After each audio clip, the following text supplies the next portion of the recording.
Monsieur le chancelier honoraire, Monsieur le chancelier honoraire,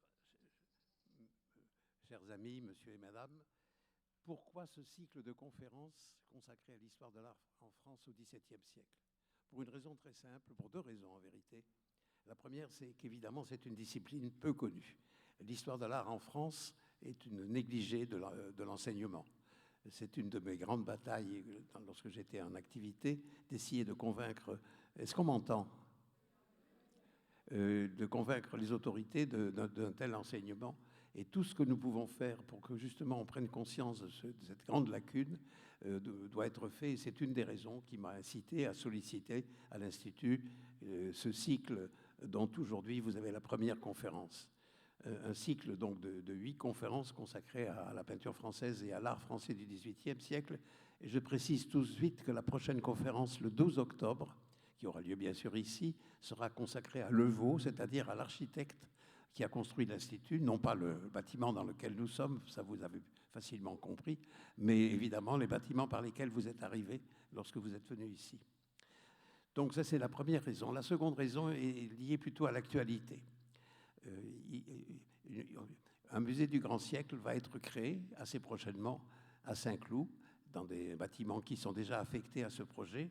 Et c'est justement l'orateur du 12 octobre, Alexandre Gady, qui en est responsable. Et dans ce bâtiment sont représentées les œuvres des artistes, dont je vous montre de Poussin, entre autres, qui vous seront présentées dans les prochaines semaines. L'actualité, parce que de grandes fêtes vont avoir lieu, un grand hommage va être rendu à Patrick Devedjian dès cette semaine. Et c'est Patrick Devedjian qui a souhaité ce musée du grand siècle et qui a voulu qu'il soit mené à bien. Et par conséquent, naturellement, c'est un projet que j'ai soutenu de mes modestes forces. C'est un projet évidemment très ambitieux, pour lesquels les crédits qui lui sont consacrés sont considérables. Ce sera donc un hommage à Patrick Devedjian, et j'en profite en même temps pour rendre hommage à un grand ami de Patrick Devedjian, qui était aussi un de mes grands amis, qui nous a quittés récemment. Je veux parler de Marc Fumaroli.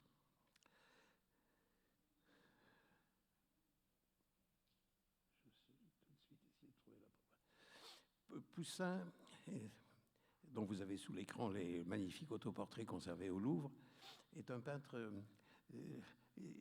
difficile. Mais surtout, c'est une chose qu'on ne dit pas suffisamment, c'est notre plus grand peintre. Poussin est le plus grand peintre français. C'est une phrase qui est parfois contestée.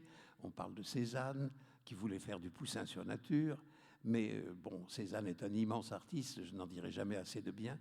Mais Poussin est notre plus grand peintre. C'est, si vous voulez, mis dans l'optique du XVIIe siècle, une personnalité exceptionnelle, et évidemment dans un siècle qui a connu dans chaque pays un artiste exceptionnel. Je parle de Rembrandt, je parle de Rubens, je parle de Velázquez. Les deux hommes ont pu se croiser à un certain moment. Je parle du Bernin, qui fut, comme vous le savez, un des grands défenseurs de Poussin. Donc c'est notre plus grand peintre, et c'est un peintre français.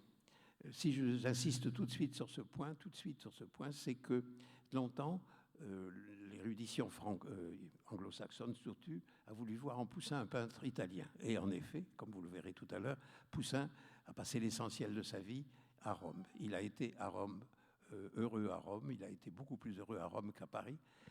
Il était heureux à Rome, comme le sont d'ailleurs les historiens d'art d'aujourd'hui, pour qui se rendre en Italie reste toujours le suprême plaisir. Se rendre en Italie, pour les historiens d'art, c'est aussi une manière d'aller dans un pays qui, justement, a reconnu l'histoire de l'art comme une discipline à part entière. Et à cet égard, les historiens d'art se sentent, quelle que soit leur discipline, leur champ d'activité, le pays qu'ils étudiaient, ils se sentent à l'aise en Italie, beaucoup plus que dans notre pays. Donc, Poussin, peintre français, vivant à Rome, français, il l'est incontestablement, et tout à l'heure je vais essayer de vous en faire la démonstration, malgré qu'il ait vécu toute sa vie en Italie, il est français comme Picasso est espagnol. Il n'aurait pas pu vivre ailleurs qu'à Rome, comme Picasso n'aurait pu vivre ailleurs qu'en France. Et puis le troisième point, c'est qu'évidemment Poussin est un peintre difficile. Il est difficile, il a mis la barre très haut. C'est un peintre exigeant, c'est un peintre cultivé, c'est un lecteur de Montaigne, ce qui quand même n'est pas courant parmi les peintres de son temps, un lecteur de Montaigne, j'insiste, un peintre difficile dans lequel qu'on ne découvre pas du premier coup d'œil. Ces tableaux nécessitent du temps pour qu'on les découvre. Ils nécessitent du temps, ils nécessitent une certaine érudition, il nécessite une certaine... il faut passer du temps devant Poussin. Il a mis la barre haut, et comme justement Bernin, dont je parlais tout à l'heure, le disait, Moussu Poussin, et comme il le disait en italien, e qualcuno che lavora di là. Il travaille en effet, il lavora di là, de la tête, comme il le disait. Et je vous montre tout de suite, à titre d'exemple, Les Bergers d'Arcadie. Évidemment, un tableau très important, très célèbre, que vous connaissez, qui est au Louvre, bien sûr, et dont on sait d'ailleurs depuis très peu de temps, parce que je vais essayer au passage quand même de vous glisser quelques toutes petites nouveautés, parce que ma conférence est très générale, et d'ailleurs parler de Poussin en 1 heure, c'est un crime, en un certain sens, il faudrait lui consacrer les 8 conférences de ce cycle. Parler de Poussin, n'est pas facile en un certain sens. Donc, un peintre difficile, et ce tableau, par exemple, en a l'illustration. Il s'agit des Bergers d'Arcadie, et Arcadia ego. Donc, que voyez-vous à l'écran? Vous voyez 3 bergers qui déchiffrent une inscription, et ego in Arcadia, c'est-à-dire également en Arcadie, il y a la mort. Alors, on a beaucoup écrit sur ce tableau. Les interprétations des différentes figures qui le composent sont innombrables. On écrit sur Poussin plus que sur aucun autre peintre français. Dans le catalogue raisonné que j'essaie de mener à bien en ce moment, la bibliographie de Poussin comporte 5000 entrées.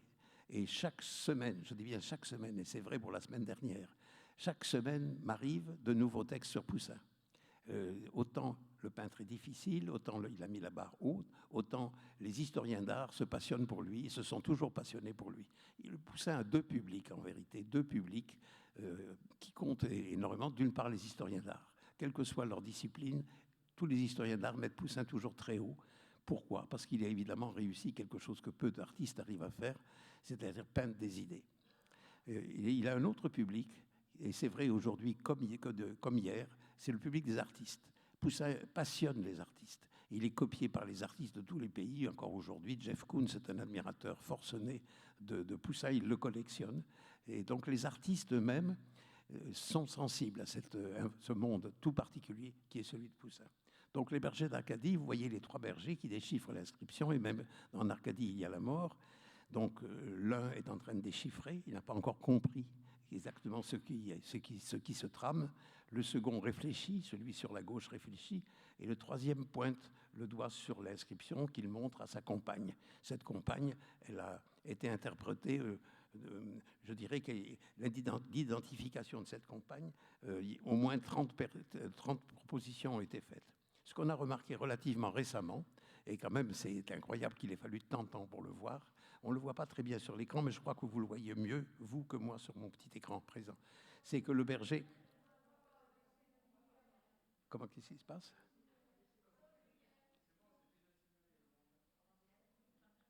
Je n'ai pas compris. Il y a trop de lumière. Ça, je n'y peux rien, moi. Ça, je ne peux rien faire pour vous. C'est mieux? Parfait. Donc, ce qu'on remarque moins, c'est que le berger du centre, celui qui déchiffre l'inscription, vous voyez l'ombre de son bras sur le tombeau. Sur ce tombeau, cette ombre, elle a la forme d'une faux, la faux de la mort. Et c'est un détail qui, chez Poussin, n'a rien d'innocent. D'avoir voulu cette ombre et lui donner cette signification est considérable. D'autant plus que sur ce tableau, contrairement à la première version du tableau, contrairement à l'œuvre célèbre du Guerchin qui traite également du même sujet, il n'y a pas de crâne. Si vous voulez, la mort, elle n'est pas là. La mort, elle n'est pas là. Elle est dans le tombeau, si vous voulez. Et en Arcadie, il y a la mort et il n'y a pas en Arcadie le mort. C'est donc une image qui dépasse considérablement ce que l'on pourrait lire au premier abord. Alors, ce tableau fait partie d'une série de poésies morales qui ont été voulues par un grand personnage de l'Église qui s'appelle le cardinal Rospigliosi. Ces poésies morales, c'est le terme de poésie morale, vient de ses contemporains, déjà des contemporains de Poussin, est un terme assez important parce qu'il unit à la fois la morale, si j'ose dire au sens le plus vaste du terme, et le terme de poésie. Donc ce tableau-là, déjà, est une introduction, me paraît-il, importante pour qui veut pénétrer dans cet univers extraordinaire qui est celui de Poussin. Je parlais tout à l'heure de Patrick Devedjian, qui est le père de ce projet du Musée du Grand Siècle auquel je faisais allusion tout à l'heure. Patrick Devedjian, je l'ai connu naturellement depuis longtemps, et je me souviens surtout de l'exposition Poussin de 1994 au Grand Palais, où je l'avais promené. Et de ce jour, cet homme politique sensible aux arts, cet homme politique sensible aux arts, peut se dire sans virgule ou avec virgule, cet homme politique est tombé dans la marmite. Et il a eu pour Poussin une véritable passion, une véritable... et c'est pour ça que ce projet du musée du grand siècle est un projet que j'espère verra le jour, car il sera aussi l'occasion pour nos compatriotes de découvrir le génie du grand homme. Alors Poussin, évidemment, que sait-on sur lui? Il a eu deux biographes très importants, Bellory et Félibien, qui sont cités par les spécialistes de Poussin à toute occasion et qui sont lus comme la Bible. Chaque virgule est analysée. Et en effet, ce sont des textes admirables, aussi bien le texte de Bellory que celui de Félibien, l'un en italien, l'autre en français. Je précise tout de suite que Poussin parlait naturellement le français et l'italien, mais aussi le latin. Il pratiquait couramment le latin. Ces deux textes sont évidemment admirables. Ils ont un tout petit défaut, sur lequel, je crois, on n'a pas suffisamment insisté, c'est qu'au fond, ces textes, ils ont été dictés par Poussin. Aussi bien Bellory que Félibien connaissaient Poussin, et Poussin leur a raconté ce qu'il voulait. C'est-à-dire que dans ce texte, il y a évidemment beaucoup de choses qui sont incontournables, qui sont la vérité absolue, mais il y a aussi des blancs, des manques, que Poussin n'a pas voulu évoquer, et il y a aussi des traits un peu forcés, qui sont le fait que Poussin leur a parlé. Personnellement, je crois que la véritable source pour comprendre mieux Poussin, ce n'est ni Bellory ni Félibien, que je respecte entièrement, bien sûr, sans aucune réserve, mais c'est la correspondance de Poussin. Poussin a entretenu une correspondance abondante, en un français un peu chaotique du point de vue de l'orthographe, mais magnifique pour ce qui est du fond, avec son grand ami français, son principal mécène français, Chanteloup, et il a entretenu une correspondance plus courte, pour des raisons faciles à comprendre, avec son autre grand mécène italien, Cassiano dal Pozzo, à qui il écrivait en italien, mais comme les deux hommes vivaient à Rome, il n'avait pas besoin d'échanger de lettres. Et la correspondance de Cassiano dal Pozzo avec Poussin ne couvre en fait que les deux malheureuses années du séjour de Poussin à Paris entre 1640 et 1642.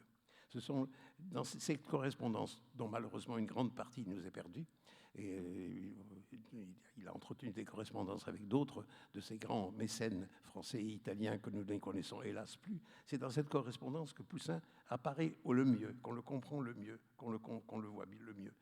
Et par exemple, je vais une petite citation ici que j'aime bien, qui est rarement citée, mais qui est à mon avis assez juste pour Poussin.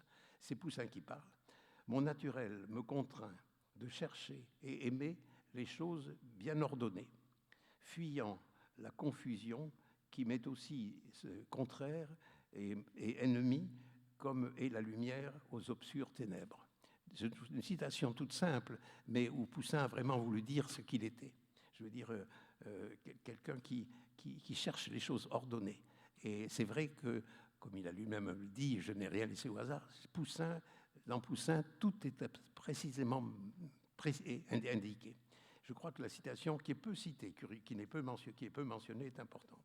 Alors, quelques mots de rappel, si vous voulez, sur sa vie. Il est né en 1594 aux Andelys. J'avais voulu faire un musée Poussin aux Andelys, ça n'a pas été possible. J'en ai encore un peu la tristesse. Sa formation est très compliquée. On ne sait pas grand-chose sur sa formation. Sans doute les jésuites à Rouen. Une formation assez mystérieuse qu'il a mis en contact avec Philippe de Champaigne, qu'il a mis en contact avec... mais une formation assez mystérieuse. Quentin Varin, qu'il a connu aux Andelys en 1612, donc quand il avait 18 ans. Donc une formation assez mystérieuse sur laquelle le dernier mot n'est pas dit. Et les recherches d'archives en Normandie, qu'on mène depuis maintenant 2 siècles, se sont avérées plutôt décevantes. Une formation assez complexe sur laquelle véritablement on aimerait mieux comprendre comment ce fils d'un militaire et d'une femme des Andelys de modestes conditions a pu s'éduquer à ce point, maîtriser à ce point le latin, connaître ces grands auteurs. Il y a là quelque chose qui nous échappe. Ce qui est nouveau, vous savez qu'il reste donc en France jusqu'en 1624, qu'il a tenté à 2 reprises de se rendre en Italie sans succès. Ce sont tout ça des épisodes qu'on connaît maintenant un petit peu mieux. On sait ses déplacements à Blois, dans le Poitou. Toutes sont des indications et qui permettent quand même d'un peu mieux scander cette période complexe de la vie. Cette période a complètement changé depuis maintenant quelques années à la suite de la découverte de 2 tableaux. Si vous voulez, avant 1624, on avait des mentions de tableaux qu'il avait pu peindre mais qui étaient perdus, comme par exemple la série de Détrempes qu'il fait pour les jésuites à Paris, avec comme sujet Saint-François-Xavier et Saint-Ignace de Loyola. Ces 6 Détrempes ont disparu depuis la Révolution. On a des indications d'œuvres qu'il aurait pu faire durant ce temps, mais il nous manquait jusqu'à présent, et jusqu'à ces dernières années, 2 tableaux. Il nous manquait des tableaux qui véritablement permettraient de se prononcer sur un point essentiel. Poussin, quand il arrive à Rome en 1624, était-il formé, ou au contraire, doit-il tout à Rome? C'est une dispute qui a partagé les historiens d'art pendant très nombreuses années, surtout le monde anglo-saxon, pour qui Poussin est un peintre italien, ils n'ont pas tout à fait tort, et pour les Français qui, naturellement, ont toujours insisté sur le côté peintre français. Le premier de ces tableaux,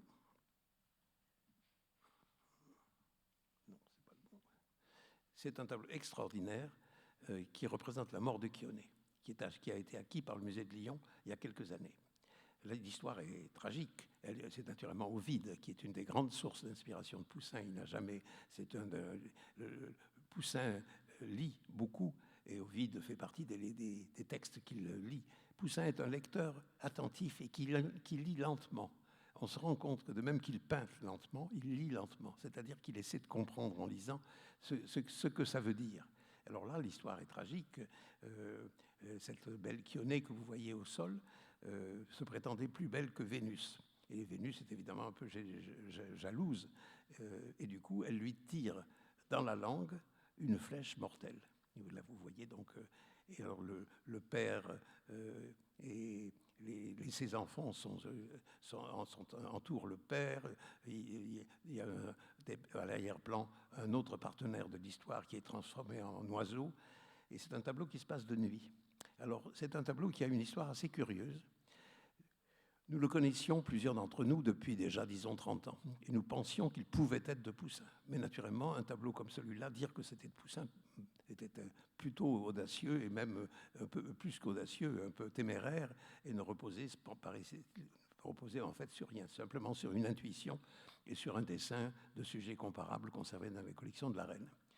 Et puis, coup sur coup, sont apparus toute une série de documents qui ont prouvé que ce tableau avait été peint à Lyon en 1622.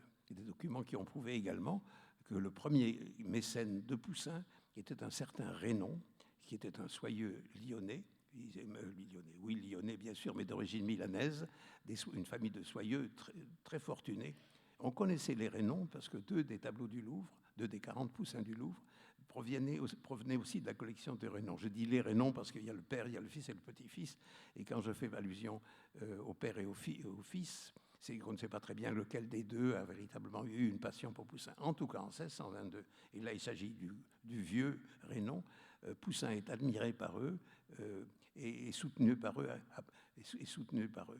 Donc ce tableau, peint en 1622 à Lyon, et bon, dont l'attribution maintenant ne pose aucun problème et qui d'ailleurs plus personne ne met en doute, prouve que cette date, Poussin n'est pas jeune en 1622, il a 28 ans, ce qui à l'époque est un âge, je n'ose pas dire canonique, mais impressionnant.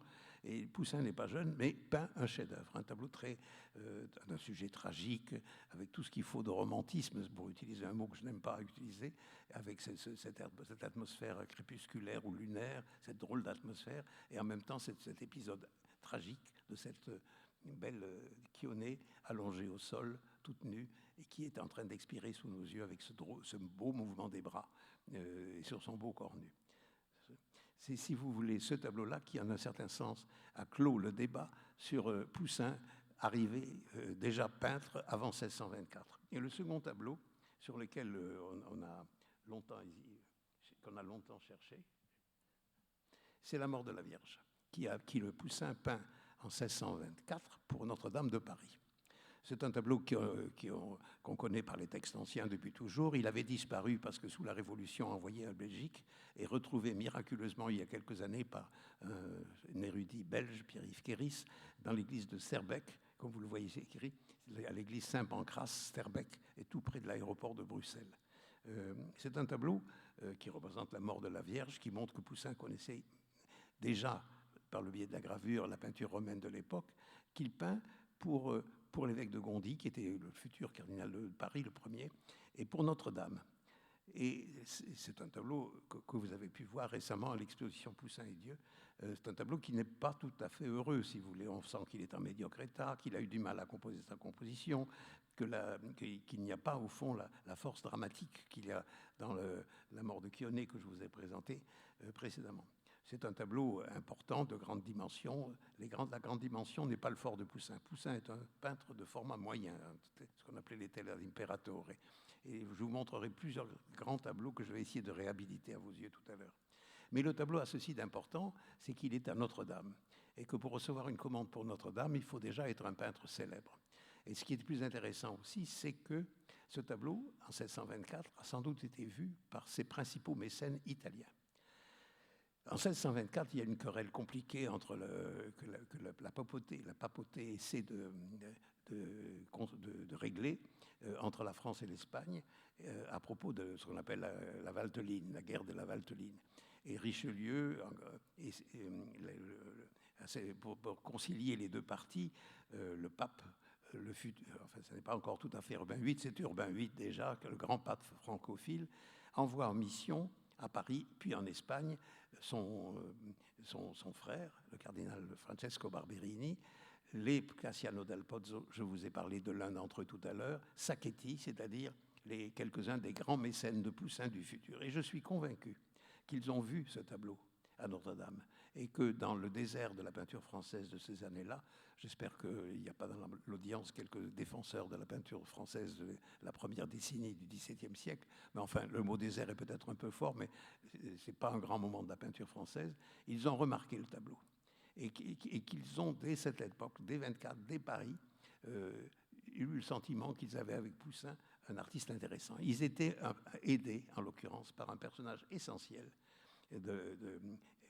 qui vivait à Paris, le plus grand poète de l'époque, croyait-on, protégé parmi Marie de Médicis, le Cavalier Marin, Cavaliere Marino, qui était lui-même un grand poète, un très grand poète, qui lui-même vivait à Paris à cette époque et qui porta très vite une grande admiration à Poussin, qu'il découvrit tard, mais qu'il découvrit, et dont il a dit par la suite que ce jeune Poussin avait une furia di diavolo, il avait une fougue de diable. Et le Cavalier Marin, lui aussi, découvre Poussin et essaie de le protéger et de lui ouvrir les portes de Rome. Donc je crois que cette période qui reste mystérieuse et pour laquelle des hypothèses de nouveaux tableaux sont nombreuses, mais ne reposent hélas que sur des intuitions, ce qu'on appelle une attribution,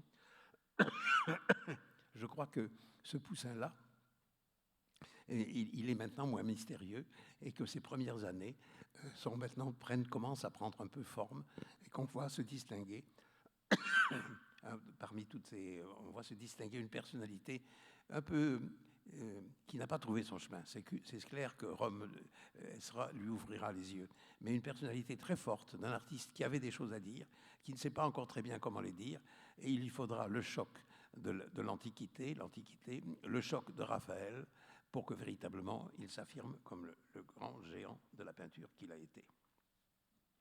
Alors là arrive un moment un peu difficile de la carrière de Poussin, c'est son arrivée à Rome. Il arrive à Rome en 1624 et il croit être reçu les bras ouverts par tout le monde. Il compte sur le cardinal Francesco Barberini, donc le frère du pape, il compte sur les Sacchetti et sur les Cassiano, il compte sur d'autres, il compte sur le Cavalier Marin, et qui tous lui ont promis qu'à Rome, il serait accueilli les bras ouverts. Après tout, c'est plus un jeune homme, et il a fait ses preuves, et toutes les choses se passent très mal à son arrivée à Rome. Le Cavalier Marin quitte Rome pour Naples, où il va mourir. Comme je vous l'ai dit, les Barberini et autres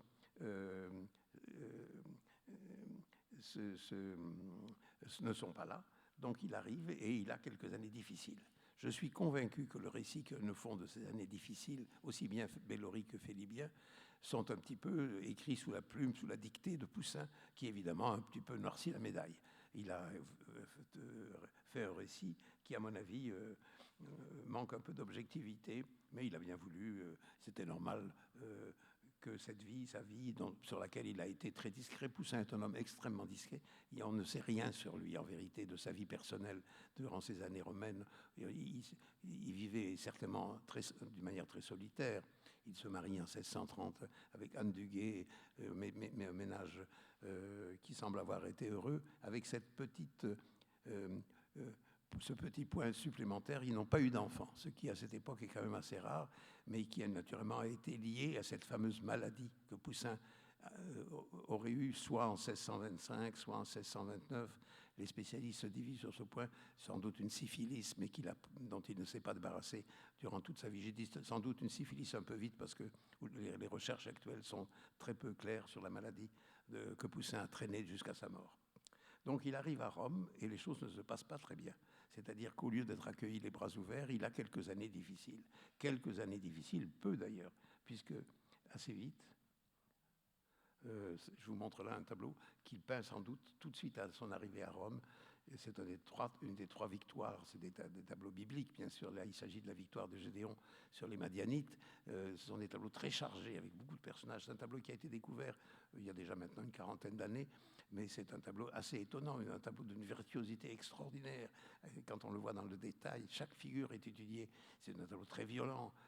Poussin n'a pas peur de la violence dans ses tableaux. C'est un tableau très violent.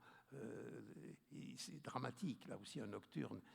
Mais ce sont des tableaux où il essaie on ne sait pas très bien pour qui il a été peint, celui-là en tout cas. Il est dans les collections du Vatican, il semble qu'il a dû y être très tôt. Mais c'est un tableau, un tour de force. Il a voulu, par des tableaux de ce genre, on en connaît trois et on connaît d'autres tableaux comparables, il a voulu, par des tableaux de ce genre, montrer ce dont il était capable et épater les Romains de l'époque, à un moment où la peinture romaine, évidemment, est magnifique. Le caravagisme, la page du caravagisme est tournée sans doute, mais les grands Romains de l'époque, Guido Reni, Pierre de Cortone, dominicains, Lanfranco, Sacchi, bien d'autres, montrent l'extraordinaire vitalité de la peinture à Rome et expliquent aussi en partie le souhait que Poussin avait eu de voir ces tableaux, ces artistes, les voir et voir un peu comment lui-même allait trouver sa place à leur côté. Donc, il arrive à Rome, les choses ne passent pas très bien. Il peint des tableaux très étranges, je vous en montrerai un autre tout à l'heure, de la même époque. Des tableaux dans tous les sens. C'est la Bible, c'est la mythologie, ce sont des tableaux parfois érotiques, je vous en montrerai tout à l'heure. Il essaie de trouver sa voie, il essaie de trouver ses clients, il essaie de s'imposer dans Rome. Et les choses ne se font pas aussi facilement, mais pendant peu de temps. Et c'est là que je crois qu'il ne faut pas non plus, comme Poussin lui-même a voulu nous le faire croire, insister sur ces difficiles années. 1627, la mort de Germanicus. Poussin, naturellement, n'est plus un jeune homme. C'est le tableau qui l'a rendu célèbre. La mort de Germanicus est un des tableaux qui a été le plus admiré par toute l'histoire de la peinture de tous les pays, jusque, dirons-nous, jusqu'à la fin du XIXe siècle. C'est un tableau exceptionnel qui a assuré d'un jour à l'autre à Poussin une gloire, j'allais dire universelle, c'est pas le mot, mais enfin la gloire. Pourquoi cette gloire et pourquoi ce tableau a-t-il si longtemps plu? Alors, ce que vous voyez, c'est Germanicus, un général romain, victorieux, mais qui a suscité la jalousie pendant une de ses campagnes et de Pison et de Tibère, et qui meurt empoisonné. Sur la droite, il y a Agrippine, sa femme, qui pleure avec ses enfants, et sur la gauche, il y a ses généraux qui jurent de le venger. Tous dans des attitudes différentes, tous dans des expressions différentes. Et le tableau a fait sensation. Il est en train de mourir dans une belle architecture classique, sous un beau voile bleu. S'il a fait sensation et s'il a été cité si abondamment, c'est que c'est le tableau exemplaire, c'est un exemplum virtutis, un exemple de vertu. C'est-à-dire que derrière l'histoire de ce Germanicus qui meurt, il y a un exemple de vertu. Germanicus ne souhaite pas qu'on le venge. Chacun des généraux s'exprime de sa manière et il meurt héroïquement. Il y a un exemple de vertu. Et c'est une idée qui, en peinture, a été cruciale jusqu'aux impressionnistes. Si vous voulez, il est encore copié par Gustave Moreau, ce tableau, quand il est à Rome. Et c'est un tableau qui ne nous parle plus beaucoup. Un Anglais du 19e siècle disait « on parle trop sur ce tableau ». C'est assez juste. Il y a trop de choses qui se passent sur le tableau en même temps. il meurt, on se venge, elle pleure. Mais cet exemple de vertu, l'idée que la peinture puisse servir d'exemple, qui bien sûr est une idée qu'on retrouvera jusqu'à David de manière extraordinaire, est une idée qui a fait d'un jour à l'autre la gloire de Poussin. La mort de Germanicus, aujourd'hui, a perdu un peu pour nous cette fascination. Nous préférons les tableaux que vous verrez plus tard, les tableaux plus poétiques, plus fous de Poussin. Il faut cependant comprendre que pour longtemps, Poussin a été symbolisé par ce tableau. C'est aussi un des intérêts de Poussin de voir comment chaque siècle l'aime à sa manière. Alors je vous montre aussi quelques tableaux de cette même période. Le martyre de Saint-Érasme du Vatican. Poussin n'est pas un peintre de grand format. Mais si je vous le montre, c'est parce qu'un an après la mort de Germanicus, il reçoit une commande, non sans mal, il faut reconnaître, il reçoit une commande pour le Vatican, pour Saint-Pierre, c'est-à-dire pour l'endroit le plus de la chrétienté, le plus noble qui soit, et qui prouve que 1628, si j'ose dire, les choses sont faites. Poussin est célèbre, il est relativement bien payé, une commande pour Saint-Pierre, ça place son homme, il a eu du mal à obtenir la commande. On sait aujourd'hui, et on ne le savait pas jusqu'à il y a très peu de temps, que le grand homme qui a soutenu Poussin dans cette commande, qui a obtenu pour Poussin la commande, il y a toutes sortes de personnages très importants qui se sont intervenus, il y a une littérature considérable sur ce point, ça a été déjà Le Bernin. Le Bernin qui a toujours soutenu Poussin et qui l'a toujours admiré. J'ouvre tout de suite une parenthèse, je devais vous parler de ça un peu plus tard. Alors comme vous le savez, Bernin, c'est le symbole du baroque. Je n'aime pas beaucoup le terme, comme je n'aime pas non plus le terme classique. Et Poussin, c'est le symbole du classicisme. Comment Bernin, symbole du baroque, a-t-il pu avoir cette vénération, cet amour pour Poussin? Comment a-t-il compris si vite son génie? C'est un grand mystère. Et Bernin, j'en reviendrai, la passion de Bernin pour Poussin est inconditionnelle. Il a pour lui un véritable amour. J'y reviendrai. Et je suis un peu triste que dans cette correspondance de Poussin dont je vous parlais, alors que Bernin s'était montré si généreux, si grand, si princier à l'égard de Poussin, et si compréhensif de son génie, pourquoi Poussin n'a jamais prononcé le nom de Bernin? C'est un peu un trait de caractère qu'il faut peut-être mettre non pas au crédit, mais au contraire du crédit de Poussin. Est-ce qu'il y a une jalousie, est-ce qu'une incompréhension de ce qu'il voulait faire? Je ne le sais pas. Je ne le sais pas. Donc, et je vous montre tout de suite un autre tableau qui peint dans les mêmes années. Je n'aborde pas ici les questions de chronologie. L'histoire de l'art s'est divisée jusqu'à ces dernières années sur ce problème de la chronologie de Poussin. Dans quel ordre les tableaux ont-ils été peints? Et cet ordre est important pour comprendre la pensée de Poussin. Et les querelles ont été d'une vivacité, elles se sont très atténuées, disons-le, depuis maintenant une dizaine d'années, une quinzaine d'années, mais jusqu'à, disons, les années 2015, jusqu'à la mort de Mahon en 2011, je ne sais plus très bien quelle année, c'était véritablement un objet de débat assez violent. Il y a même eu un historien d'art autrichien de grande tenue, Konrad Oberhuber, qui prétendait pouvoir dater les tableaux de Poussin au mois près. Enfin, on n'en est plus là aujourd'hui. Donc, le massacre des innocents. Un tableau que vous connaissez, qui est au musée de Condé à Chantilly, un tableau qu'il a peint pour un personnage très important de l'époque, Giustiniani. Giustiniani est sans doute le principal défenseur de Caravage. Il a aimé le Caravage, il a aimé les peintres caravagesques, et alors on a pu s'étonner qu'il ait voulu ce tableau dans sa collection, qu'il ait commandé ce tableau à Poussin dans sa collection. Et là aussi, il faut comprendre un peu mieux les choses aujourd'hui qu'on ne le faisait hier. Le tableau est d'une violence extraordinaire, avec cet enfant piétiné dont jaillit une trace de sang. Avec ce bourreau, avec son épée très tendue qui tire les cheveux de la femme en arrière, et ce cri de cette femme. Je ne sais pas qui a dit que c'était le plus beau cri de l'histoire de la peinture. L'autre femme qui s'écarte avec son enfant mort sous le bras. Tout ça, c'est évidemment, c'est pas le massacre des innocents, c'est le massacre de l'innocent, puisqu'il y a en fait plus ou moins qu'un seul innocent sur le tableau. C'est bien sûr le récit de la Bible que vous connaissez. Alors, ce qu'on sait aujourd'hui et qui place ce tableau dans un autre contexte que celui qu'on lui a accordé jusqu'à présent, c'est que les Giustiniani eux-mêmes, les Giustiniani eux-mêmes étaient propriétaires d'une île dans le bassin méditerranéen, une île dont ils tiraient de gros bénéfices personnels. Cette île, dans la fin du XVIe siècle, a été conquise par les Turcs.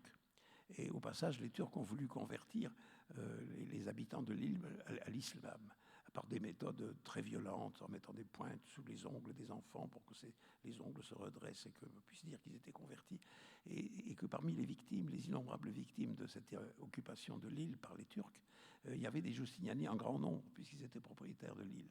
Donc le tableau, bien sûr, c'est le massacre des innocents, mais c'est aussi de la part de Giustiniani une manière de rappeler ce massacre des innocents que sa famille avait connu.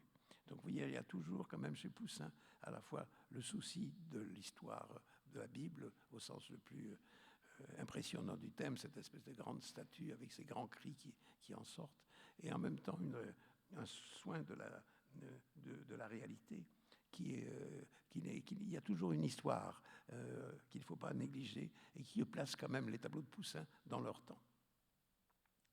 Je vais vous montrer naturellement d'autres, je regarde ma montre aussi au passage, d'autres tableaux célèbres.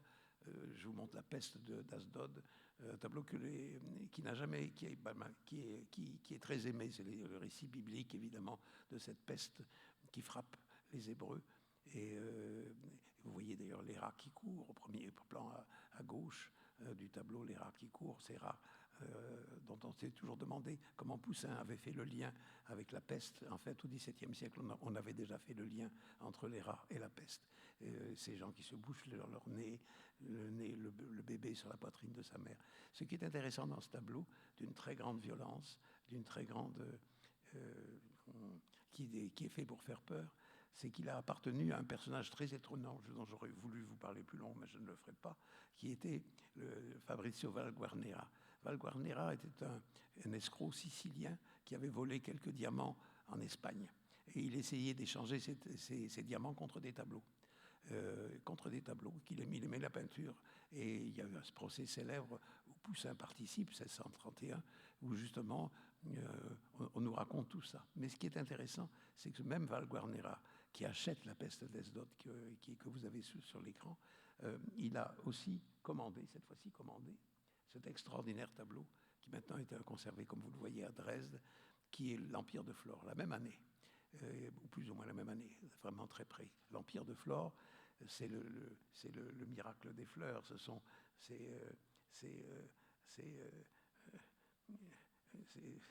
Comment dire, c'est le triomphe des fleurs. Ce sont ces dieux qui sont transformés en fleurs. Vous voyez sur la gauche Ajax qui se perce de son épée et l'œillet sort de son flanc. Vous voyez sur le côté Clytie qui se penche, qui ne regarde pas, qui tourne la tête, le tournesol, et elle ne se tourne pas vers Apollon, son amoureux. Vous voyez sur la droite d'autres saints, bien d'autres saints, qu'est-ce que je raconte, d'autres personnages comme Hyacinthe, qui se touche la tête, il a été blessé à la tête. Vous avez les deux liserons, Crocus et Smilax sur la droite, toutes sortes de choses. C'est en un certain sens l'origine des fleurs. C'est un tableau extraordinaire par sa poésie. Flore, danse au centre de la composition, l'eau qui est si importante pour les fleurs jaillit d'un peu partout, et ces personnages des récits antiques sont là, tous en train de mourir et de donner naissance aux fleurs. Vous voyez qu'en 1631, Poussin déjà peint des sujets que personne d'autre n'aurait osé peindre, plus ou moins, et surtout à ces idées extraordinaires de cette transformation, de ce triomphe de la nature, dont il est un des grands poètes. Mais Poussin, dans les mêmes années, n'est pas que... vous avez vu la peste, vous avez vu le triomphe de Flore, vous avez vu des tableaux au fond très très différents, mais il est aussi un peintre qui n'ose pas, qui n'a pas peur de peindre des sujets plus lestes. C'est la partie érotique de l'œuvre de Poussin a longtemps été négligée parce que les historiens d'art anglais et français ne pouvaient pas admettre que Poussin ait pu se faire des tableaux aussi triviaux, aussi. On ne pouvait pas croire que le peintre sévère, le peintre philosophe, le peintre savant ait pu s'abaisser à des compositions aussi crues que celle-là. On sait aujourd'hui qu'il y en a fait un assez grand nombre et qu'il n'avait pas peur, le jeune Poussin, il n'est plus si jeune, mais enfin, il est quand même encore très jeune, d'aborder des sujets très troublants. Là, évidemment, il est très clair que la nymphe jouit sous les yeux des satyres et qu'un des deux satyres se masturbe. C'est donc une manière de traiter des sujets de ce genre avec une certaine violence et en termes qu'on pourrait dire assez modernes. Donc Poussin, dans ses débuts, cherche un peu toutes les directions et peint dans des modes très différents, des tableaux d'inspiration complètement différents, contraires à ce qu'on pourrait croire. J'en arrive à la période de Parisienne, 1640-1642. Poussin n'avait pas très envie de venir à Paris. Richelieu et Louis XIII font tout pour que Paris prenne la place, le premier plan, prenne la première place et que Paris remplace Rome. Ils font tout, ils essaient de faire venir à Paris les plus grands artistes romains, ça ne marche pas. Mais pour Poussin, évidemment, ils font des efforts tout particuliers. Et il y a une lettre absolument terrible de Sublet de Noyer qui a été, en un certain sens, ministre de la culture de Richelieu, où il dit qu'il faut faire sentir à Monsieur le Poussin que les rois ont les mains bien longues. C'est une menace évidemment très claire, et Poussin a bien compris l'enjeu de cette menace et il se résout à venir à Paris. Il est reçu triomphalement. Il est reçu par Louis XIII et par Richelieu. On lui donne un magnifique logement à Paris, au Louvre, à l'emplacement du petit arc de triomphe du Carrousel, le petit arc de triomphe. Une bourse pleine d'écus l'attend sur sa table. Il y a une barrique de vin. Il est reçu absolument triomphalement. C'est évidemment, pour lui, il est très flatté, très heureux. Il avait précisé quand il accepte de venir à Paris, qu'il ne voulait pas peindre de plafond, qu'il ne voulait pas peindre de grands décors. Et naturellement, dès qu'il arrive, on lui demande de décorer la Grande Galerie du Louvre. Et ça a été évidemment pour lui à la fois une aventure à laquelle il a cru et une aventure qu'il n'a pas su dominer. C'était pas l'homme des plafonds. Il a pourtant tenté de faire un plafond qui soit une réponse parisienne ou française à ce qu'étaient les plafonds romains, les grands décors de Pierre de Cortone au Palais Barberini et autres, ces extraordinaires décors qu'aucun Français n'a jamais su peindre, si on accepte le moine à Versailles. Ces grands plafonds extraordinaires que les Romains ont su faire et que les Français... Alors il s'attaque à la galerie, à la Grande Galerie, avec beaucoup de difficultés, avec beaucoup de peine, et au fond, il n'avance pas, il n'y arrive pas. Il a autour de lui une équipe qui essaie de partager ses idées, mais ça ne passe pas. Donc c'est un échec. L'échec est aussi dû à ce que Poussin, qui n'aime peindre qu'un seul tableau à la fois ou deux tableaux à la fois, est surchargé de petites commandes, d'illustrer un livre, etc. Donc il est très malheureux. Il est critiqué naturellement tout le clan de Vouet, qui ne peut pas avoir d'un bon œil arrivé à Paris un concurrent si redoutable. Il est critiqué par le Mercier, l'architecte. Les choses se passent très mal. Et dès qu'il peut, il rentre en Italie. Et il a un coup de chance extraordinaire, si j'ose dire, qu'il n'avait naturellement pas prévu. Il rentre en Italie pour rejoindre sa femme, dont il dit qu'elle ne peut pas supporter longtemps d'être sans lui. Il rentre donc en Italie et il a un coup de chance extraordinaire, c'est que meurent coup sur coup Richelieu et Louis XIII. Donc les engagements qu'il avait pris avec ces deux figures majeures de l'histoire de France, il se sent un peu délié de les exécuter. Donc le séjour parisien a été un séjour malheureux, un séjour raté, et qui a conforté Poussin dans l'idée qu'il avait besoin de la solitude de Rome, qu'il avait besoin de l'isolement de son atelier, qu'il avait besoin des relations très personnelles avec ses commanditaires, avec qui il pouvait échanger des idées, avec lesquels il pouvait s'entretenir, qu'il avait besoin des collines de Rome pour s'y promener, pour pouvoir s'exprimer. Donc il rentre à Rome. Et à partir de cette date, évidemment, il est célèbre. Il est libéré de toute contrainte vis-à-vis de ses concurrents romains. Il demande ce qu'il veut pour les tableaux qu'il peint. Il en peint peu, mais il devient relativement riche. Donc la question ne se pose plus tout à fait pour lui. Il peint ce qu'il veut peindre. Alors là, je voudrais vous montrer deux tableaux de la période parisienne. J'étais un peu vite là. Nous sommes encore avant Paris. Je suis navré, j'ai raté une photo, comme on dit. Je vous le montre, c'est un paysage, c'est un des deux tableaux, des paysages avec les évangélistes. Ça, c'est Saint Matthieu qui est conservé à Berlin. Si je vous le montre, C'est pour vous montrer comment l'histoire de l'art progresse. Ces deux tableaux étaient datés par tous les historiens d'art, moi compris, des années 42, 44, 1642, 1644, avec des arguments très savants sur des dessins préparatoires, sur la construction de l'espace, sur le sens du paysage, qui est tellement importante chez Poussin. Et puis on a découvert des documents qui prouvent que cet abbé Roscioli les avait achetés, ces tableaux commandés et achetés à Poussin juste en 1639. Donc très souvent, de vouloir bâtir une chronologie d'une manière intellectuelle et avec des arguments logiques, ça ne marche pas avec Poussin. Il faut toujours se dire qu'il y a une part chez lui d'improvisation, et que là, par exemple, que ces tableaux étaient peints avant le voyage parisien, est quelque chose qui oblige à repenser un peu pas mal de choses sur l'évolution de son art. Il rentre à Rome.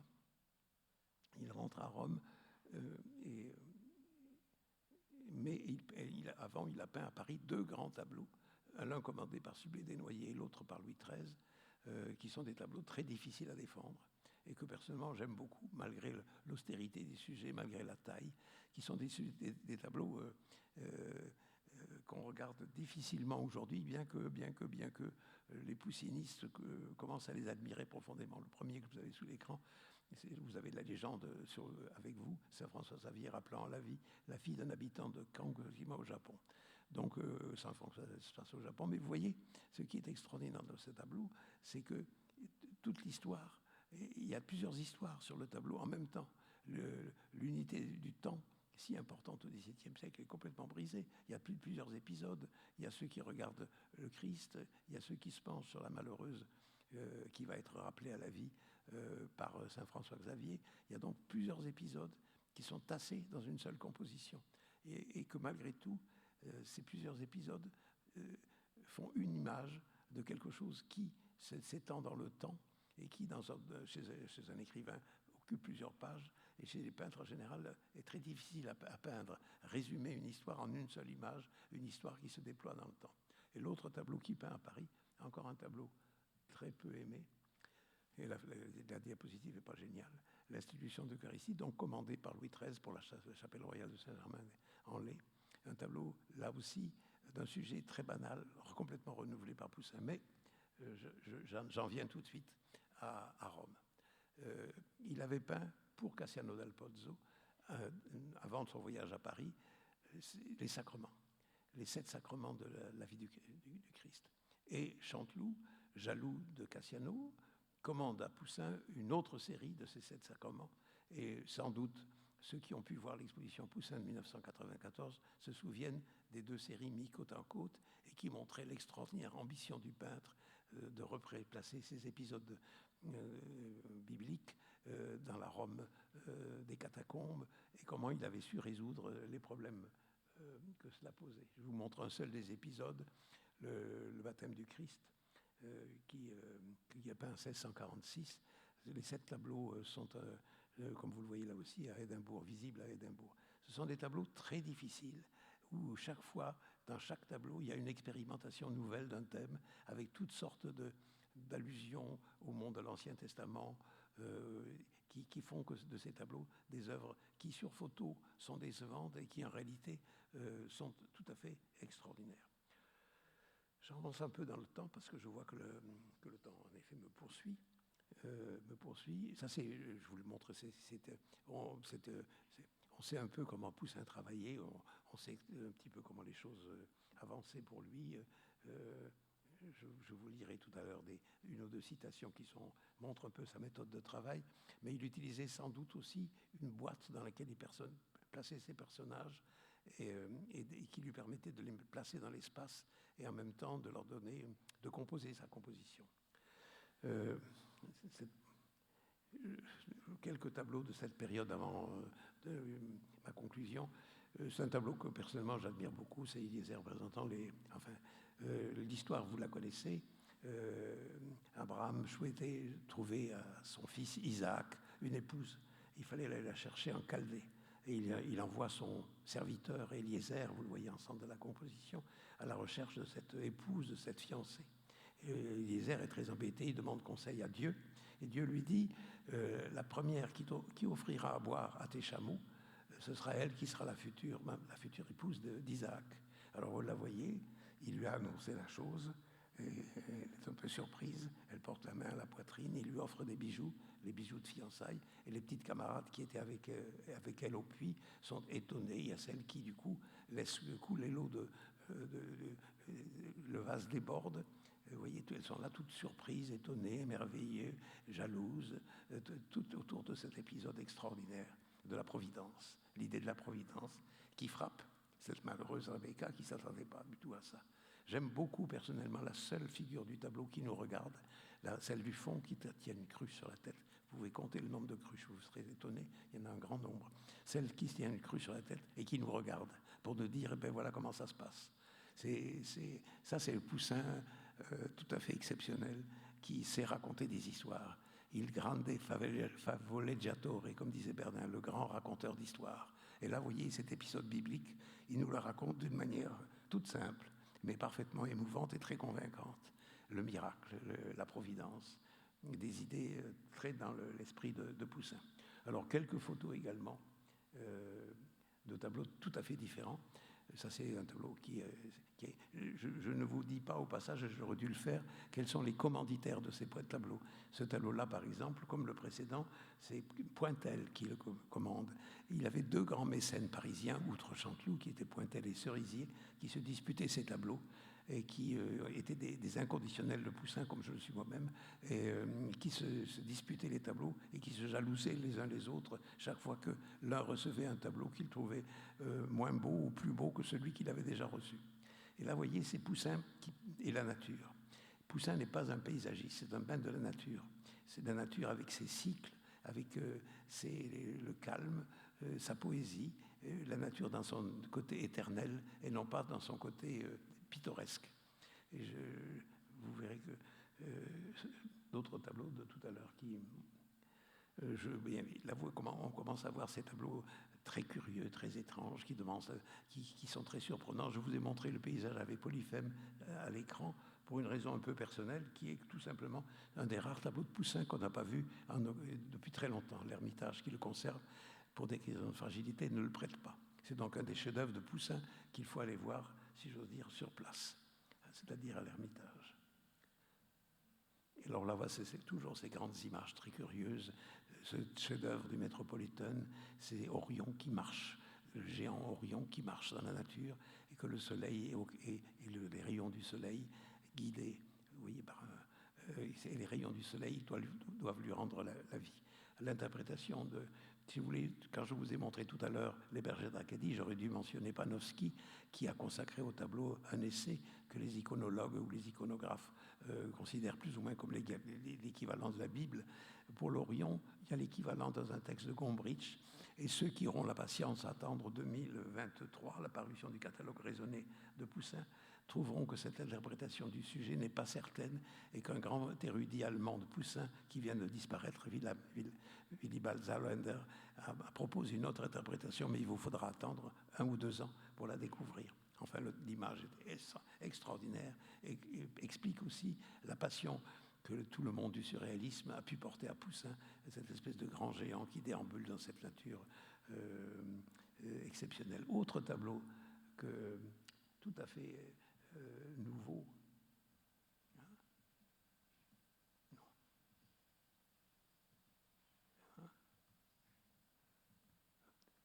Voilà. Non. Il y en avait un. Non, c'est pas.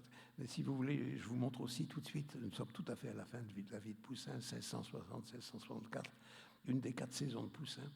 C'est 4 tableaux tout à fait extraordinaires. Je vous montre d'abord le printemps, et qui sont des tableaux qui ont été peints pour le duc de Richelieu, non pas le cardinal, mais son neveu. On ne sait pas, on ne sait rien sur ces tableaux, on ne sait pas qui a eu l'idée de peindre, si c'est le duc de Richelieu qui a pensé commander les tableaux à Poussin, qui a eu l'idée de peindre 4 tableaux pour les 4 saisons. On ne sait pas le prix que Poussin a demandé pour ces 4 tableaux. On sent évidemment que la main devient faible et que ce qui compte surtout, c'est la poésie du tableau, le sens de la nature. Mais ce sont évidemment des tableaux qui ont fait sensation.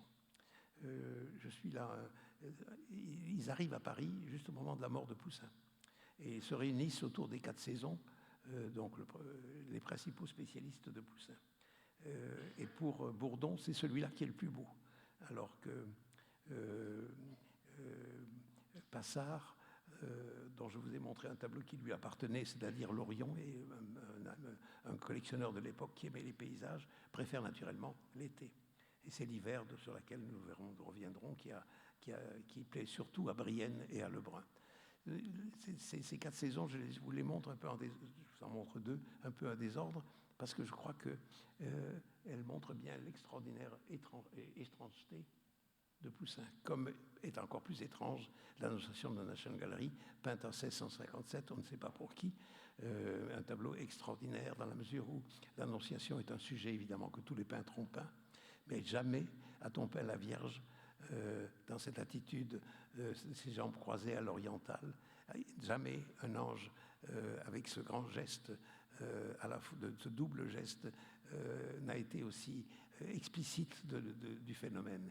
Là, Poussin se laisse aller, il se laisse aller à ce qu'il veut faire, c'est-à-dire à inventer des images que d'autres avaient peintes et qu'il essaie de renouveler avec une intelligence exceptionnelle. Je vous montre encore 1 ou 2 images. Le Diogène du Louvre que vous connaissez, évidemment un tableau très Montaigne. Diogène boit dans une écuelle, il voit un jeune homme qui lui boit dans la main, il casse son écuelle, renonçant au bien de ce monde. Là, bien sûr, c'est le Poussin philosophe qui est décrit. Et puis je vous montre encore 1 ou 2 petites images.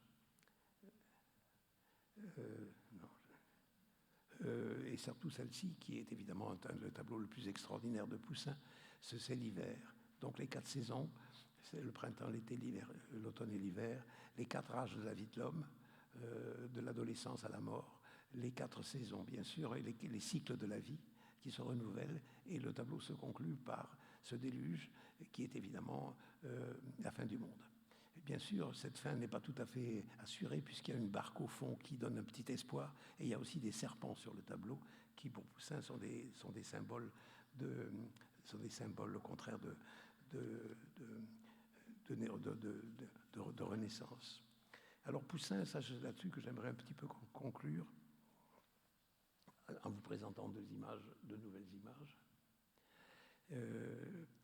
C'est les 2 autoportraits. Le premier, je vous l'ai déjà montré, le second, qui est conservé à Berlin, ce sont 2 autoportraits très différents l'un de l'autre et qui ont été peints pour les 2 personnages dont je vous parlais précédemment, Pointel et Cerisier.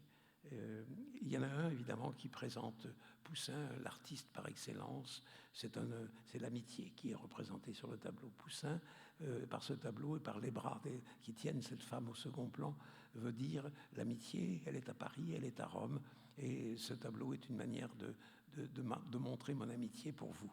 Et puis l'autre tableau, celui de Berlin, est évidemment beaucoup plus ressemblant et plus personnel, plus intime. C'est un autre Poussin. Je crois que les 2 Poussins sont essentiels pour qui veut comprendre ce peintre. Alors, il écrit en 1663 « J'ai abandonné les pinceaux pour toujours ». Le 19 novembre 1665, il meurt et il est enterré à San Lorenzo in Lucina. 1665 est une année importante. C'est l'année de sa mort, bien sûr. C'est l'année du voyage du Bernin à Paris, où il admire tous les tableaux de Poussin qu'il peut voir dans les collections particulières. C'est l'année où Louis XIV, qui n'a jamais acheté de tableau de Poussin directement à Poussin, contrairement à Louis XIII, achète à Richelieu, au duc de Richelieu, 13 Poussins. C'est le fameux épisode du jeu de paume. Comme il ne pouvait pas acheter de tableau au duc de Richelieu, qui était un grand personnage de l'État, il fallait trouver un moyen pour qu'il puisse prendre possession de ces tableaux. Les 2 personnages jouent donc à la paume, et naturellement Richelieu perd, et naturellement il empoche les 13 tableaux, les 25 tableaux les plus beaux de la collection de Richelieu, dont 13 Poussins. Et naturellement en contrepartie, il est contraint de verser, enfin il verse au duc de Richelieu une bourse, il donne une bourse de 50 000 écus qui correspond à peu près au prix des tableaux de Poussin à cette époque. Que vous dire pour conclure? Poussin est un artiste tourné vers le passé. Pour lui, c'est Rome, c'est Raphaël, c'est l'âge d'or qu'il essaie de recréer, de réinventer. C'est un âge d'or disparu qui pour lui reste le grand moment de la civilisation. C'est un des peintres, c'est une des œuvres les plus c'est une des aventures, c'était une des plus ambitieuses aventures spirituelles de toute l'histoire de la peinture. Je dis bien une aventure spirituelle. Et en ça, évidemment, chaque moment de la vie de Poussin est important, chaque date qu'on donne à un tableau a son sens. Il y a bien sûr dans l'œuvre de Poussin une très grande rigueur, mais aussi ce souci permanent de la délectation. Il n'a jamais oublié le plaisir que doit donner la peinture. On sait comment il travaillait. Là, il y a deux citations que j'aimerais vous lire, là, qui toutes les deux sont connues. Quand j'aurai trouvé la pensée de la Vierge pour une Sainte Famille, je vous en enverrai une esquisse avant de me mettre à la tâche. C'est-à-dire que ce qui compte avant lui, c'est de trouver l'idée. Et c'est seulement une fois l'idée trouvée qu'il passe au dessin, à la boîte, dont je vous ai montré un exemple, puis à l'exécution. Je lui ai trouvé la pensée, je veux dire la conception de l'idée, et l'ouvrage de l'esprit est conclu. La citation est célèbre et montre bien la méthode de travail. C'est-à-dire c'est un peintre qui pense avant tout et qui n'est pas au pinceau que lorsque le tableau est fait. Et c'est en ça que l'aventure, évidemment, de Poussin est absolument unique. Il y a cette intelligence du regard et de l'esprit, harmonieusement confondus, qui est évidemment une autre spécificité de l'art de Poussin. Mais je voudrais simplement conclure sur une petite remarque, une seule, avant que vous me posiez les questions que vous souhaitez. On a vu en Poussin un peintre philosophe, un peintre philosophe, un peintre intellectuel. Pour moi, c'est le poète qui compte. C'est avant tout un peintre poète. Et je voudrais conclure par une citation d'André Gide. La pensée se faisait aussitôt image. Et c'est bien ça, la pensée se faisait aussitôt image. Et ça, c'est une citation très belle. J'en ai une autre que j'ai mise ailleurs, qui est de Hazlitt, et qui, à mon avis, éclaire assez bien l'ambition de Poussin. Sous ses pinceaux, les mots se transformaient en images, les pensées devenaient réalité. C'est Hazlitt qui dit ça au début du XIXe siècle. Je crois que tout ce que je viens de vous dire en conclusion, toutes ces choses-là montrent un peu l'unicité de l'œuvre de Poussin et le côté non seulement du plus grand peintre français, mais d'une des aventures spirituelles, je me répète, les plus extraordinaires de l'histoire de la peinture. C'est-à-dire quelqu'un qui a voulu, avec ses pinceaux, ce que généralement les autres font avec des mots. Merci.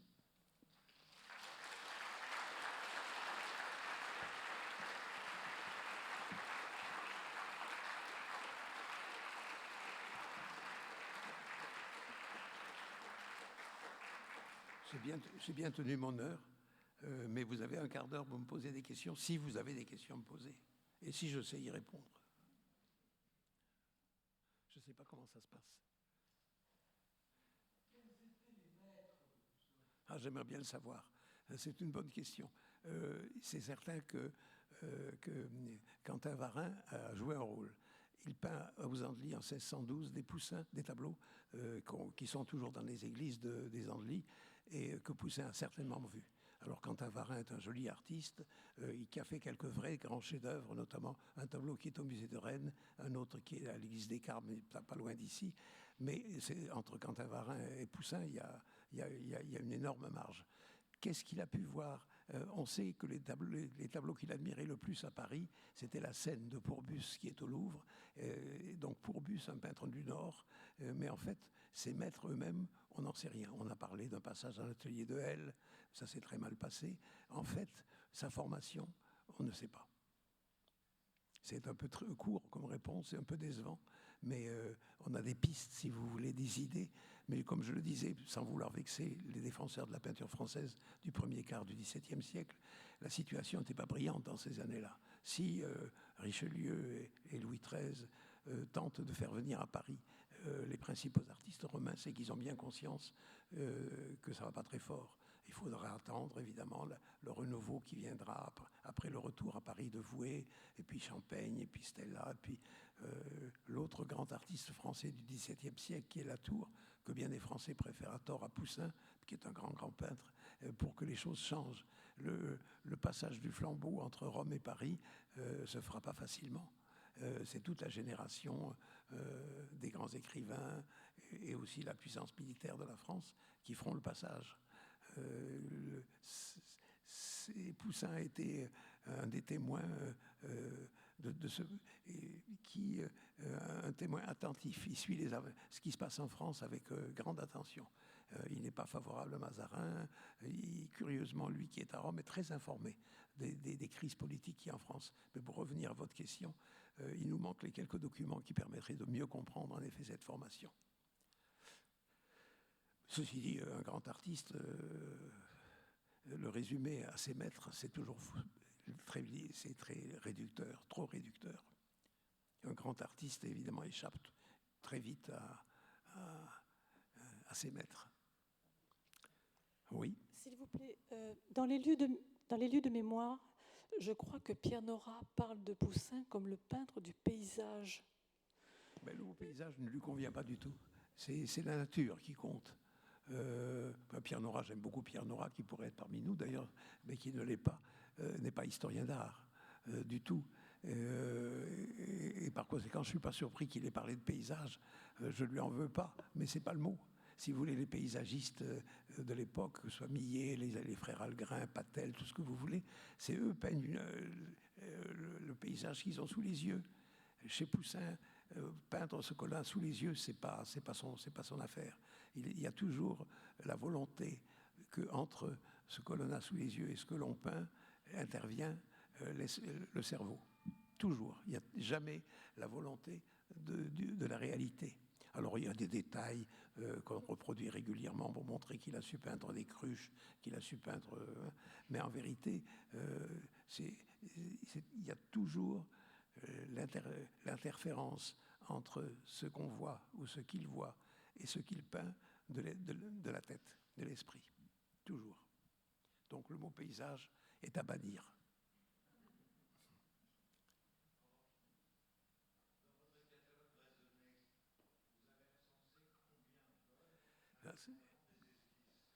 Des esquisses, il y en a extrêmement peu. Et on en connaît pour ainsi dire pas. Des tableaux, je crois qu'on sera à peu près à 280. Alors, et naturellement, ce que je peux ajouter, c'est qu'il nous en manque. Il y a quelques tableaux qu'on ne connaît que par des copies, il y a quelques tableaux qu'on ne connaît que par des gravures, et il y a quelques tableaux qu'on ne connaît que par les textes.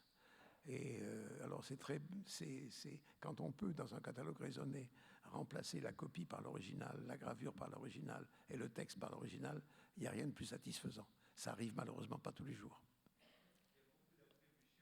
Alors, les attributions sont énormes. Louis-Antoine Prat, qui est au premier rang et qui vous parlera en dernier du dessin en France au XVIIe siècle, a consacré avec moi un catalogue raisonné au dessin de Poussin. Pour quelques centaines de dessins de Poussin, une petite centaine de dessins de Poussin, quelques centaines de dessins de Poussin. Il y a des attributs à Poussin, quelques milliers. Poussin est un nom qui, pour des raisons faciles à comprendre, a été porté par des milliers de tableaux. Il n'y a pour dire pas de jour où je ne reçoive pas une photographie d'une copie d'après Poussin, ou de tableaux qui n'ont rien à voir avec Poussin ou qui n'ont plus ou moins à voir avec Poussin. Les cas limites sur lesquels on hésite pour dire qu'ils sont de Poussin ou pas de Poussin, les cas qui font l'objet de discussions, sont très peu nombreux. C'est très peu nombreux. Il y a au Louvre un tableau, le Mars et Vénus, qui a été restauré et qui maintenant est exposé dans les salles, qui longtemps a été négligé. Je l'ai publié comme Poussin authentique. Et je m'aperçois que maintenant, un Poussin qui n'est pas un des plus beaux tableaux de Poussin, je viens de recevoir le manuscrit du catalogue sommaire des tableaux français du XVIIe siècle du Louvre, qui va paraître l'année prochaine, où le tableau est accepté. Et donc, si vous voulez, on est très frappé de voir qu'en fait, les problèmes d'attribution de tableaux de Poussin, autant des problèmes de date subsistent, et autant il y a quelques discussions sur quel est l'original? Est-ce celui-là ou celui-là? C'est dans le cas de très bonnes copies. Mais les cas, si vous voulez, de pas Poussin ou Poussin sont très peu nombreux, heureusement. Ben, tout simplement pour une raison, c'est que Poussin se situe toujours à un niveau bien plus élevé que les autres. Si vous voulez, chez Poussin, même dans dans le plus modeste paysage, il y a quelque chose de plus. Alors, ce plus, si vous arrivez à le définir, c'est pas facile. Enfin, moi, j'y arrive pas toujours. Oui. Enfin, moi, je vous conseille de venir écouter les autres conférences, qui sont des conférences parfois plus pointues. Sur la seconde, je vous l'ai dit, c'est Levaux, donc le constructeur de l'Institut de la Coupole. La troisième, c'est Coisevaux, qui a fait le magnifique tombeau de Mazarin, qui est sous la coupole, plus ou moins sous la coupole, et ainsi de suite. Donc, vous aurez, j'espère que tous les orateurs qui viendront parler défendront Poussin avec le même amour que moi.